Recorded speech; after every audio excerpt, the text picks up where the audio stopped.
তুই তোর ঘরে গাঁজা খা, তোর বইয়ের সামনে খা, তুই কেমন মরদ খাবেন? খাবে না। আপনার ছেলেকে ধ্বংস করার জন্য কই বাধা দিয়েছেন? যখন যাবে আমি অনুরোধ করে বললাম যে কোনো গাঁজাখোর আমার গ্রামের থাপড়া কান ধরে বাইক করে দেবেন, গ্রাম থেকে থাপড়াই একদম বাইক করে দেবেন, আপনার ছেলে কাল ধ্বংস হয়ে যাবে। ও দেখে, দেখার পরে শিখে অনুকরণ করে। জানেন আপনি কথাগুলো, আপনি কই বাধা দেন? সে যে লাট সাহেবের বেড়ে থাপড়া কান ফাটা ফেলা দেবেন, ও গাঁজার কারণে পরবর্তী প্রজন্ম ধ্বংস হয়ে যাবে। কাল আপনার মেয়েকে ধর্ষণ করবে, আপনার ছেলে গাঁজা খাবে, আপনার ছেলে মদ খাবে, এই জাতি ধ্বংস হয়ে যাবে। আপনি জানেন? একটু ভাবেন, ইহুদি খ্রিস্টানের যে পরিকল্পনা করে, দীর্ঘমেয়াদী পরিকল্পনা, দীর্ঘমেয়াদী। আপনি দেখুন যে আমাদের মধ্যে দেওয়া আছে সুদ হারাম, ইহুদির মধ্যেও আছে সুদ হারাম, অথচ তারা নিজেদের মধ্যে কোনো সুদ খাবে না, অথচ পৃথিবীটাকে সুদের মধ্যে দিয়ে ব্যস্ত রেখেছে। জানেন চাল কেমন? জানেন আপনাকে ফালতু কাজে ব্যস্ত রেখেছে। আপনি মাচানে বসে থাকবেন, আজান দেবেন। ডক্টর মোহাম্মদ শহীদুল্লাহর একটা ঘটনা আপনাকে বলি। আজানের সময় যে হচ্ছে, দেখবেন আপনি ওখানে বসে আছেন, অথচ আপনি বসে আছেন, আপনার কোনো কাজ না, আপনি সালাতের মধ্যে আসেন না। তা আপনার চেয়ে বোকা পৃথিবীর বোকার কে আছে? ডক্টর মোহাম্মদ শহীদুল্লাহ একটা দাওয়াতে গেছিলেন, তার ইতিহাস দেখবেন, খাটো করে লোক, খুব বড় লোক, বড় মানুষের কিন্তু বহু ভাষাবিদ, পণ্ডিত বলা হতো তাকে। তো তখন একটা দাওয়াতে যখন গেছে, তার 6-7 জন বন্ধু মিলে বসে আছে। তারপর করেছেন, যখন আজান দিয়েছে, ডক্টর মোহাম্মদ শহীদুল্লাহ নামাজ পড়তে গেছে। আসার পর যেখানে খাবার দিয়েছে, ওখানে সে খাবারটা খায়নি, সাইডে চলে গিয়ে আলাদা খাচ্ছে। তখন তার বন্ধুরা বলছে, কেন রে শহীদুল্লাহ, তুই তো আমার সাথেই ছিলি, খাবার খাচ্ছিস না মানে? তখন বলছে, তোরা তো গন্ড মূর্খ, তোদের চাইতে বেয়াদব তো পৃথিবীর মুখে আমি দেখে নিয়েছি। কেন? আমি জানি যে তুই নামধারী একজন মুসলিম, মুসলিমের প্রধান কাজ কি? তুই কালিমা পারিস না? হচ্ছে পারি। তারপর কি বলছে? সালাত আদায় করা। তুই সালাতে যাস, তুই জানিস যে তুইও মরবি, আমিও মরবো, তোর স্ত্রী মরবে, কন্যা মরবে, সন্তান মরবে, তারপরে তুই সালাতে যাস, তুই গন্ডমূর্খ না? কে তোর সাথে আমি যাব? বন্ধুত্ব বাতিল।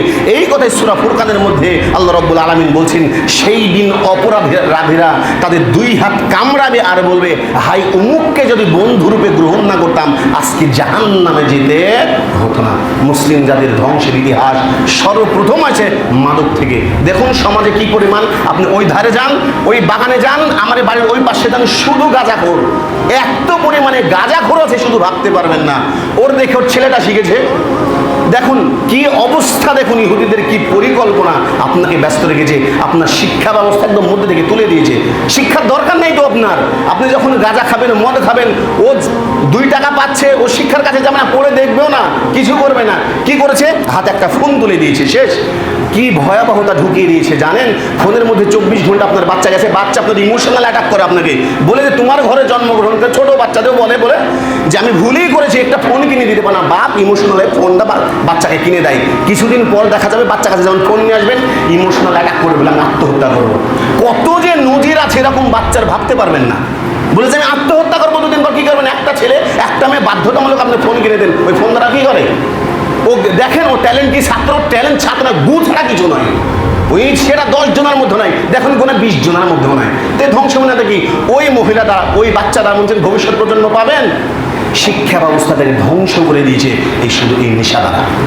যান পৃথিবীর বুকে দেখুন, এই যেহেতু আমাদের পদ্মা সেতু তৈরি হলো, একটা কোনো বাঙালি মুসলিম আছে বড় ইঞ্জিনিয়ার আছে? একটা বড় বিখ্যাত সারা পৃথিবীর মধ্যে মুসলিম আছে, ইঞ্জিনিয়ার আছে? পাবেন না। সব ইহুদি খ্রিস্টান। কেন বলুন তো? তারা জানে বুদ্ধি দ্বারা কিভাবে মুসলিমকে দাস বানানো যায়। দেখবেন যত লেবার আছে সম্পূর্ণ মুসলিমরা, একটা ইঞ্জিনিয়ার পাবেন না। আপনি যান, পদ্মা সেতুতে চায়না প্রকল্পে করা হয়েছে, একটা মুসলিম পাবেন, ইঞ্জিনিয়ার পাবেন না। আমরা যখন পদ্মা সেতুতে গেলাম, আমার সাথে অনেকজন গিয়েছিলাম, বড় বড় টাওয়ার যখন নির্মাণ করছে পদ্মার উপরে, দেখছি সম্পূর্ণ কোথায় গেছে? চায়নার গবেষণাগার, এরা চায়নার বিজ্ঞানী, চায়নার ইঞ্জিনিয়ার, একটা বাঙালি পাবেন না। কেন বলুন তো? ওই যে আপনি মদ নিয়ে ব্যস্ত, মেয়ে নিয়ে ব্যস্ত, জুয়া নিয়ে ব্যস্ত, ফোন নিয়ে ব্যস্ত। তে আপনার দ্বারা মনে করছেন যে এই জাতি জীবন উন্নতি লাভ করতে পারবে? সারা জীবন আপনাকে দাস বানিয়ে রাখবে। ও চিন্তা ভাবনা করিয়েন না যে আপনার দ্বারা ওই ভালো কিছু আবিষ্কার হবে, জীবনও হবে না।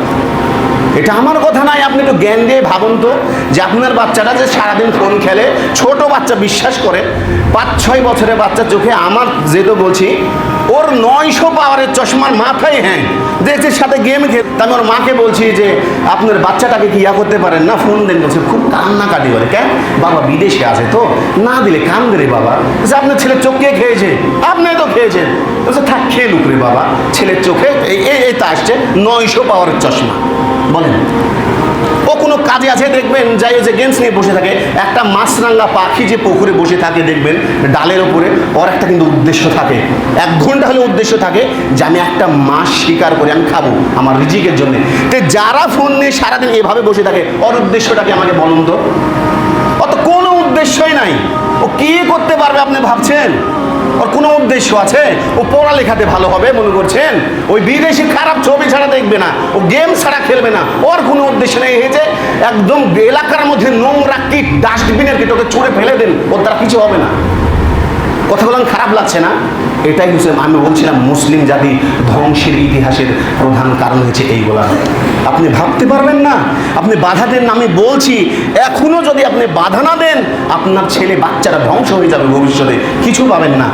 শিক্ষা ব্যবস্থার দিক দিয়ে কোনো দিক দিয়ে এখন দক্ষিণ এশিয়ার মধ্যে 1000টা বিশ্ববিদ্যালয়ের মধ্যে বাংলাদেশের আপনি নাম পাবেন না।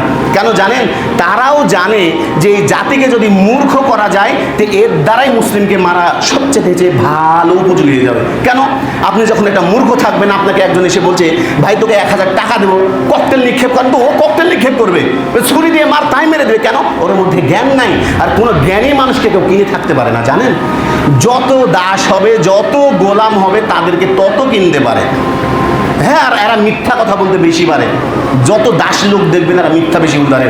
বাংলাদেশের অবস্থা দেখুন, এর আগে মুঘল ছিল, ব্রিটিশ ছিল, পাকিস্তান ছিল, শুধু এরা দাস। এরা এত মিথ্যা কথা বলতে পারে, প্রত্যেকটা স্টেপে স্টেপে দেখবেন মিথ্যা, প্রত্যেকটা জায়গা দেখবেন জোট চুরি, প্রত্যেকটা জায়গাতে দেখবেন যে শুধু ভাওতাবাজি। তো এ মন করছেন উন্নতি লাভ করতে পারবে?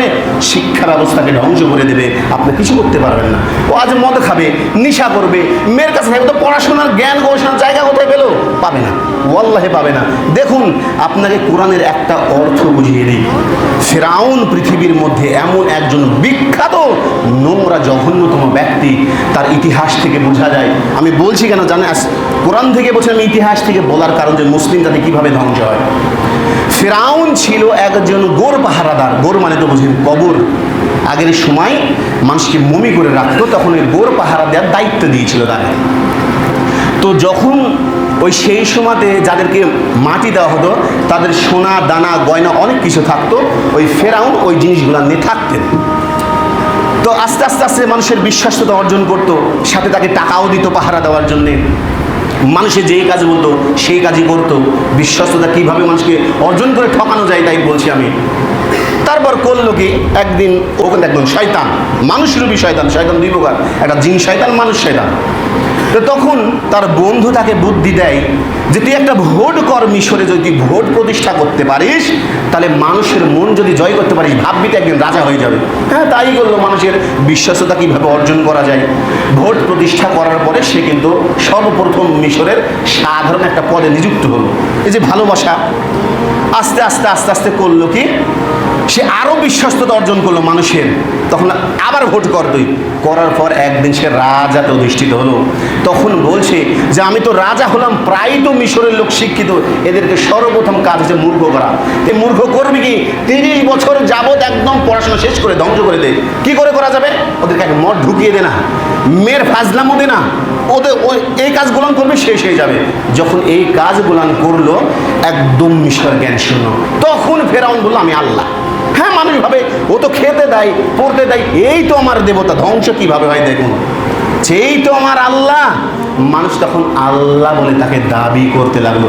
সে এতটাই খারাপ ছিল যে কোরআনের মধ্যে সুস্পষ্ট আয়াতও নাজিল হয়েছে যে মানুষকে ধ্বংস করা কিভাবে যায়। আমি তাই বলছি যে যারা এখনো আছেন, আমি বলছি গ্রামের, বজরাপুর থেকে আসুক, সারাংপুর থেকে আসুক, শিরোলিয়া থেকে আসুক, গ্রাম থেকে ঠাসকে থাপ্পড় দিয়ে বাইরে করে দেবেন। গ্রামের মধ্যে যা ঢুকতে না পারে, তুই বেয়াদবি করবি, বাইরের দেশে করবি, তুই আমার গ্রামের কেন পরিবেশ নষ্ট করবি? যে নিয়ে আসে তাকেও থাপ্পড় দেবেন, কান ফাটায় ফেলা দেবেন, কদিন ওই বদমাইশি করবে? যখন এলাকাতে কোনো ভালো মানুষ যদি না থাকে, ভাবতে বিবেক মরে গেছে, ওই জাতি ধ্বংস হয়ে যাবে। আজকে যদি আপনি বাধা না দেন, আপনার ছেলে শেষ হয়ে যাবে। একমতের দিন আল্লাহ কীভাবে ধরেন কাছে গিয়ে বলে, আল্লাহ রাব্বুল আলামিন আমি অনেক দান করছি, নামাজ পড়ছি। না, তুই এই কারণে করছিস, তুই নিজে বাঁচবি, তাই মানুষকে যে তুই বলতে আমি কাজটি কোনোদিন করিসনি, যার ফলে তুই জাহান্নামে যা। আপনি নিজে শুধু বাঁচেন, মানুষকেও বাঁচানোর চেষ্টা করেন। আপনি খেয়াল করে দেখুন কতজন আসে, কান ধরে বাহির করে দেন, আপনি গ্রাম থেকে কান ধরে বাহির করে দেন, অবস্থা ভয়াবহ হয়ে যাবে। আরও আমি যে গ্রামের পরিবেশ দেখি মাথা হ্যাং হয়ে যাবে আপনার, যে কী পরিমাণ এতটুকু বাচ্চা থেকে নেশা, ছোট ছোট কী কী বোতল আছে, ইয়াবা থেকে শুরু করে এই পর্যন্ত চলছে, শুধু নেশার পর নেশার পর নেশার পর। আপনি ভাবছেন আপনার কাল মেয়েকে ধরে আপনার বাচ্চা নাই, 10 বছর যাকার ফল ভোগ করবেন যদি এখনো বাধা না দেন, আপনার মেয়েকে গিয়ে আগে ধর্ষণ করবে সর্বপ্রথম, কিচ্ছু করতে পারবেন আপনি। মানুষ ছোট থেকে আস্তে আস্তে বড় কিছুতে যায়। একটা বাচ্চা যখন মুখ খারাপ করে না, দাঁত বাহির করে হাসি না, গালে থাপ্পড় দেন, যার বলে এই কথা যেন তুই আর না বলিস, যে দাঁত বাহির করে সর্বপ্রথম হাসবে ওই ছেলেটাই বাদ হবে, ভাববে মুখ খারাপ সাধারণ বিষয়, আমার বাবা কিছু বলবে না। তো কাঁচা মাটিকে সর্বপ্রথম গড়ানোর চেষ্টা করুন, শক্ত যখন হয়ে যাবে পারবেন না। আর এটাই হচ্ছে মুসলিম জাতির ধ্বংসের ইতিহাস, তাছাড়া কিছু নয়। আপনার ছেলে জানে যে সারাদিন ফোনে প্রেম করা, গল্প করা হারাম। আপনার ছেলে দেখবেন 20টা 22টা মেয়ের 7টা 8টা করে আইডি, মেয়ে সেজে প্রেম করে, ছেলে সেজে প্রেম করে। এক ছেলে যে কিছুদিন আগে দেখা গেল, এক ছেলে আরেক ছেলের সাথে প্রেম করে ফোনে, তো গেছে, যাওয়ার পর বলছে কই আই তো দেখি, দেখছো ওর যে মানে মেয়ে বলে প্রেম করছে, গিয়ে দেখছে তো ছেলে, বলছে না এটা হতেই পারে না, অন্য নামে খুঁজেছে, দেখছে যে গলার দড়ি দিয়েছে, এটা মারা গেছে। তাহলে বলো কি অবস্থা। তাই বলছি নিজে বাধা দেন, সে যে লাট সাহেবের বেটাই হোক, গ্রামে কোনো বেয়াদবকে ঢুকতে দেবেন না। ও নেশা করবার বাড়িতে করুক, একজন ছোট বাচ্চাকে ওয়াল্লাহি আমি বলছি কখনো টাকার পিছনে সর্বপ্রথম ছোটাবেন না, অন্তত 10-12 বছর ছোটাবেন না। কেন? যখনই টাকার পিছনে শুধু অবৈধ কাজে বেশি যাবে। আপনি তাকে শিক্ষা দেন, পারিবারিক শিক্ষা দেন, ইসলামী শিক্ষা দেন, আগে বুঝান। যখন টাকার পিছনে ছোটাতে যাবেন দেখবেন বাবাকে 250 টাকা দেয়, 500 ইনকাম করলেও 250 তো না, আমার ছেলে আমাকে ভালো দেয়, ওই নেশার মধ্যে সর্বপ্রথম ঢুকবে। কেন? ওকে শিক্ষা দেননি তাই। এটাই সবচেয়ে বিষয়। কিন্তু আগে যে ঢুকাবেন না, আমি বলছি ওয়াল্লাহি আগে বলেন না বাবা তুই ইনকাম করছে, হ্যাঁ বাবার সাথে মাঠে কাজে যা, কোনো সমস্যা নেই। কেন? একটা বাবা যদি নেশাখোরও হয়, ও চায় না যে আমার ছেলেটা নেশা করুক। বিড়ি খায় দিন, যে একদম তাজা বিড়িখোর, তার সামনে তার ছেলে সিগারেট খেতে পারে কি দেখেন তো? ও নিজেও জানে যে এটা খারাপ, আমার ছেলে যাতে না খায়। এই জন্যে বলছি ওয়াল্লাহে বাবা সাবধান হন, শেষ হয়ে যাবে। কত জাতি যে আছে দেখুন, মুসলিমদের কত ইতিহাস, স্পেন হাতছাড়া হয়ে গেছে, তুরস্ক। আর আরেকটা ধ্বংসের কারণ হচ্ছে মহিলাদেরকে উলঙ্গ করা। দেখুন মানুষ যখন বর্বর ছিল, পোশাক যখন পেত না, ইসলাম দ্বারা মানুষ পোশাক পরা শিখেছে। আর এই পোশাক পরাটা মানুষ আস্তে আস্তে হারিয়ে দিয়েছে, মানে উপরের দিকে উঠছে। এই জন্য রাসূল সাল্লাল্লাহু আলাইহি ওয়াসাল্লাম বলছেন ওই শ্রেণীর মহিলাদেরকে দেখিনি যারা জাহান্নামে যায়, কি নিসাউন মানে মহিলা, কাসিয়াতুন কাপড় পরিধান করবে, আরিয়াতুন মানে উলঙ্গ। রাসূল সাল্লাল্লাহু আলাইহি ওয়াসাল্লাম দেখেননি, এই কথা বলছেন যখন আমি মেরাজে যাই, এক শ্রেণীর মহিলাদেরকে দেখেছি যারা কাপড় পরিধান করে উলঙ্গ। এটা হচ্ছে এই মহিলা। আপনি মনে করছেন বোরখা আছে, বোরখার পিছনে দেখবেন একটা টাইট ফিটিং আছে, টাইট করার জন্য সুন্দর করে গিট মেরে তোলে। হ্যাঁ দেখবেন পিছনে বাঁধার জন্য আছে, ওটা জীবনেও বোরখা নাই, পর্দা নাই। বোরখা তো হ্যাঁ বোরখা, পর্দা নয়। এই বোরখার কথা রাসূল পাক সাল্লাল্লাহু আলাইহি ওয়াসাল্লাম পর্দার কথা বলেননি। দেখবেন যে 1964 সালে ঢাকা বিশ্ববিদ্যালয়ে যে বোরখাগুলান ছিল, আমি দেখছিলাম, ওই বোরখাটা দেখেন তো একজন বুড়ি না, সেটা আপনি বুঝতেই পারবেন না। আর এখন যান যেই বোরখা পড়েছে, হাট হেঁটে গেলে বুঝবে যে হ্যাঁ এই জিনিস খারাপ নিয়ে ভাবছেন না, খারাপ কথা নাই, এটা বাস্তব কথা বলছি আমি। ভাবুন। আর আরেকটা দেখবেন, বলছি না মিডিয়া দ্বারা ঘরে ঘরে, আমি কতদিন যে বললাম, এখনো ইন্ডিয়ার চ্যালেঞ্জ ছাড়া চলে না। যান ওই সারাদিন দেখবেন ইন্ডিয়া চ্যালেঞ্জ করে। এক মহিলাকে বলছি যে আপনি নামাজ পড়েন, তো বলছে আমি দুনিয়ার সব জানি। এই কথা কে দাবি করেছিলেন? যেন শয়তান। ও দুনিয়ার সব জানে, সব পারে, ও এত কিছু জানে। অথচ 5 ওয়াক্ত যখন সালাত হয়, ওকে জিজ্ঞাসা করা হলো 5 ওয়াক্ত সালাত পড়েন, বলছেন না পড়িনি, ও সময় পায়। ভাবতে পারছেন তো? ও ধ্বংস করবে না, তাকে আগে ধ্বংস করবে। সাইডে দেখবেন আর 5-7 জন নিয়েও গল্প করতে ব্যস্ত, এটা ধ্বংস করে ফেলবে। আমি এটাই বলছিলাম যে মুসলিম জাতি ধ্বংসের প্রধান কারণ 1 নম্বরে যখন আপনি নিষেধাজ্ঞা দ্রব্য পান করবেন, ওই মুসলিম ধ্বংস হয়ে যাবে। 2, বন্ধু বান্ধব যারা আছে, যদি আপনি নিজ বাড়িতে ঢুকান, আজ হোক কাল হোক, তোমার মেয়েকে হোক স্ত্রীকে ধর্ষণ করবে। এটা আমি বলিনি, সুযোগে পুরুষ, তুমি বাড়ির মধ্যে ঢুকা, পুরুষও মনে করেও যদি পুরুষত্ব থাকে শেষ করবেই করবে, না তোমার ছেলেকে শেষ করবে, ধ্বংস করে দেবে। 3, সময়ে যখন অপব্যবহার করবে, ফোন গেমসের মধ্যে থাকবে, শেষ হয়ে যাবে। তাই বলছি এখনো যারা দেখবেন মাঠ ময়দানে ছেলেবেলা বাচ্চারা ক্রিকেট খেলতে যায়, মাঝে মাঝে টাকার লেনদেন করে। আরেকটা সবচেয়ে বেশি হয়েছে 1xBet, নাম শুনেছেন? জুয়ার আসর, ওই ছেলে বাজি ধরে 1xBet খেলে। ওই ছেলে অনেক বিট, এটা জুয়া, এটা খেলে আপনি 1500 করে দেন। বলছে ভাই 3000 4000 করে টাকা আমার ছেলে ফোনে তুলে নিয়ে যান, তো জানি না, পরে শুনছি ওরা জুয়া খেলে। কয় বছরের ছেলে জানেন? 12 13 14 15। টাকাগুলো পাই কোথায়? ও কাজ করে পায়, আপনি দেন। তাই আপনি খোঁজই রাখেন না যে আমার ছেলে জুয়ার মধ্যে ইনভলভ আছে, শেষ হয়ে যাবে। তাই বলছি এখনো সাবধান হন, না আপনি আমি ভবিষ্যৎ আরো অন্ধকার। যাই হোক, আল্লাহ রাব্বুল আলামিন আমাদেরকে সঠিক বুঝ, মানার এবং শোনা তৌফিক দিন। সকলে বলে আল্লাহুম্মা আমিন।